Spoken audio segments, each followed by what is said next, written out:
एक सहकारी समिति स्वयंसेवी संगठन है जहां समान हितधारक सदस्य मिलकर साझा आर्थिक, सामाजिक और सांस्कृतिक उद्देश्यों की पूर्ति के लिए सहयोग करते हैं। कृषि सहकारी समितियां, ये समितियां किसानों को बिजाई के लिए बीज, उर्वरक, कीटनाशक, सिंचाई की सुविधाएं तथा ऋण प्रदान करती हैं। भारत एक कृषि प्रधान देश है और यहां सहकारी आंदोलन ने किसानों को संगठित करने में महत्वपूर्ण भूमिका निभाई है। उदाहरणतः प्राथमिक कृषि सहकारी समितियां (पीसीएस) ग्राम स्तर पर किसानों को कर्ज देती हैं, जिनका जिला सहकारी बैंक और राज्य सहकारी बैंक से जुड़ा 3 स्तरीय ऋण ढांचा है। डेयरी सहकारी समितियां दूध उत्पादक गांवों की समितियां मिलकर मिल यूनियन बनाती है, जो जिले और राज्य स्तर तक फैली होती है। गुजरात सहकारी दुग्ध विपणन संघ (GCMMF) या अमूल इसमें अग्रणी है, जो लगभग 3.6 मिलियन दूध उत्पादकों को जोड़ता है।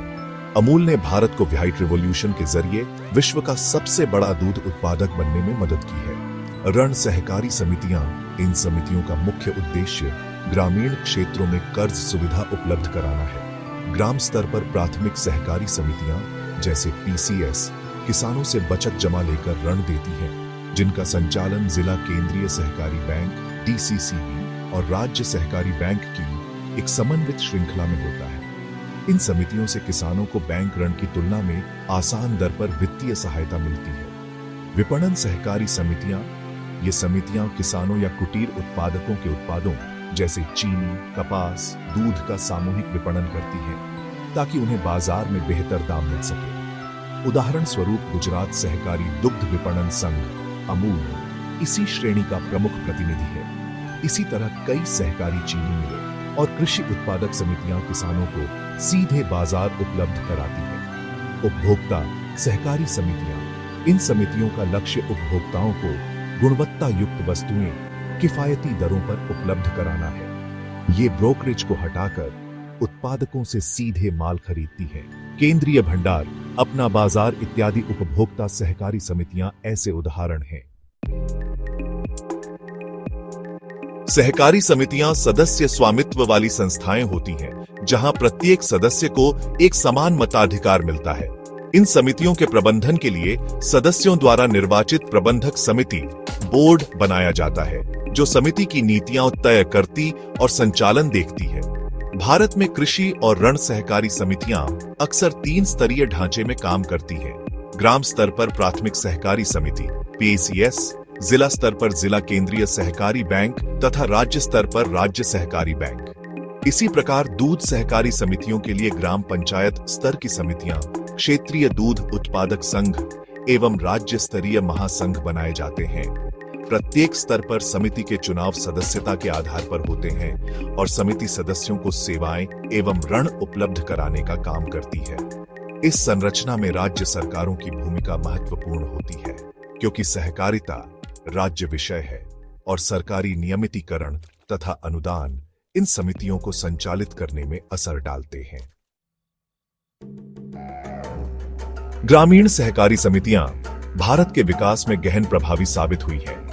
आर्थिक दृष्टि से इनसे किसान एकजुट होकर बेहतर क्रय शक्ति एवं विपणन पहुंच प्राप्त करते हैं, जिससे उनकी आय में वृद्धि हुई है। सहकारी ढांचा किसानों को संगठित ऋण व्यवस्था मुहैया कराता है, जिससे साहूकारों पर निर्भरता कम हुई है। दूध सहकारी समितियां जैसे अमूल ने मिलकर पूरे देश को दूध उत्पादन में आत्मनिर्भर बनाया और लाखों ग्रामीण परिवारों की आजीविका सुरक्षित की। सामाजिक दृष्टि से ये समितियां कमजोर वर्गों को सशक्त करती हैं और सामाजिक अड़चनों को पार करती हैं। सरकार की रिपोर्ट के अनुसार सहकारी मॉडल ने ग्रामीण समुदायों को संसाधनों तक पहुंच देने और जीविका सृजन में महत्वपूर्ण भूमिका निभाई है। केंद्रीय सहकारिता मंत्रालय का लक्ष्य है कि प्रत्येक गांव तक सहकारी दृष्टिकोण पहुंचे और ग्रामीण अर्थव्यवस्था में सहकार से समृद्धि की भावना हो। ग्रामीण सहकारी समितियों को आज अनेक बाधाएं आ रही हैं। वित्तीय संसाधनों की कमी, कई सहकारी समितियां पर्याप्त पूंजी जुटा पाने में असमर्थ हैं। सदस्यों की ओर से अनिवार्य योगदान सीमित होने के कारण इन्हें बाहरी बैंकों पर निर्भर रहना पड़ता है, जिससे उच्च ब्याज एवं ऋण संकट की स्थिति उत्पन्न हो जाती है। भारत में कुछ सहकारी समितियां उल्लेखनीय सफलता के उदाहरण हैं। अमूल, GCMMF। यह गुजरात का दुग्ध सहकारी मॉडल है जिसने करीब 36 लाख ग्रामीण दूध उत्पादकों को संगठित कर अमूल ब्रांड के अंतर्गत दूध डेयरी उत्पादों में देश तथा विदेश में पहचान बनाई। सरकार ने सहकारी समितियों को प्रोत्साहित करने के लिए कई पहलें शुरू की है। सहकारिता मंत्रालय 2021। नई सहकारिता मंत्रालय की स्थापना से सहकारी क्षेत्र को केंद्र स्तरीय ध्यान मिला। मंत्रालय ने सहकारी समिति संचालन में सुगमता और पारदर्शिता बढ़ाने की दृष्टि से कई योजनाएं लागू की हैं। कानूनी सुधार, बहुराज्य सहकारी संगठन संशोधन अधिनियम 2023 पारदर्शिता बढ़ाने और सहकारी समितियों को अधिक स्वायत्तता देने की दिशा में लागू किया गया है। साथ ही विभिन्न राज्यों ने नए मॉडल सहकारी सोसाइटी अधिनियम 2021 लागू किए हैं। PSES सशक्तिकरण 32 राज्यों संघ राज्यों ने नए मॉडल उप विधेयक अपनाए हैं जिससे प्राथमिक सहकारी समितियां PSES 25 से अधिक गतिविधियां संचालित कर सकती हैं। 1,2516 करोड़ की परियोजना के तहत लगभग 63,000 PSES का कंप्यूटरीकरण हो रहा है जिससे कार्य कुशलता बढ़ेगी और नाबार्ड से जुड़ाव सुनिश्चित होगा। बहुउद्देशीय कार्यक्रम। सरकार ने PSES को ग्रामीण कॉमन सर्विस सेंटर CSSE बनाने, PM किसान समृद्धि केंद्र चलाने, जनौषधि केंद्र खोलने, रिटेल ईंधन विक्रेता तथा घरेलू गैस एजेंसी चलाने की अनुमति दी है। लगभग 30,000 PSES इन गतिविधियों के लिए पंजीकृत हैं। इसके अलावा सहकारिता के तहत नए किसान उत्पादक संगठन FPO, FFPO बनाए जा रहे हैं और योजनाओं जैसे PM कुसुम एवं ग्रामीण जलापूर्ति के संचालन व रखरखाव में भी सहकारी समितियां शामिल हो रही हैं। वित्तीय सहायताएं NCDC एवं नाबार्ड के माध्यम से सहकारी समितियों को सब्सिडी, अनुदान तथा पुनर्भुगतान योग्य ऋण प्रदान किया जाता है। इन संस्थानों ने सहकारी उद्यमों के लिए विशेष कोष बनाकर वित्त उपलब्ध कराया है। इन पहलों से सहकारी समितियों को पूंजी जुटाने में मदद मिलती है। भविष्य में ग्रामीण सहकारी समितियों को सशक्त करने के लिए कुछ महत्वपूर्ण सुधार जरूरी है। प्रशासनिक सुधार राजनीतिक और नौकरशाही हस्तक्षेप को कम करके लोकतांत्रिक संचालन सुनिश्चित करने की आवश्यकता है। इससे समितियां पारदर्शी और जवाबदेह बनेंगी। आर्थिक सुदृढ़ीकरण। सहकारी समितियों के पास पूंजी बढ़ाने के वैकल्पिक साधन खोजने चाहिए और सदस्य इक्विटी को प्रोत्साहित करना चाहिए। ऋण पुनर्भुक्तिकरण के विकल्प सरल करने एवं ब्याज दरों को नियंत्रित करने पर ध्यान देना होगा।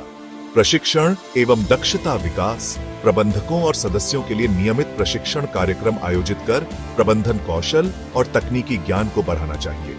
इससे कुशल नेतृत्व आएगा और समितियां आत्मनिर्भर बनेंगी। प्रौद्योगिकी अपनाना। सूचना प्रौद्योगिकी एवं डिजिटलीकरण को बढ़ावा देकर संचालन में पारदर्शिता लाई जा सकती है। सहकारिता IT पोर्टल, मोबाइल एप्लीकेशन एवं डिजिटल पेमेंट सिस्टम से ग्रामीण समितियों का निगमन सरल होगा। सदस्य सहभागिता। सदस्यों में जागरूकता बढ़ाने और योजनाओं का लाभ सुनिश्चित करने के लिए प्रशिक्षण, शिक्षा एवं सूचना अभियान चलाना चाहिए।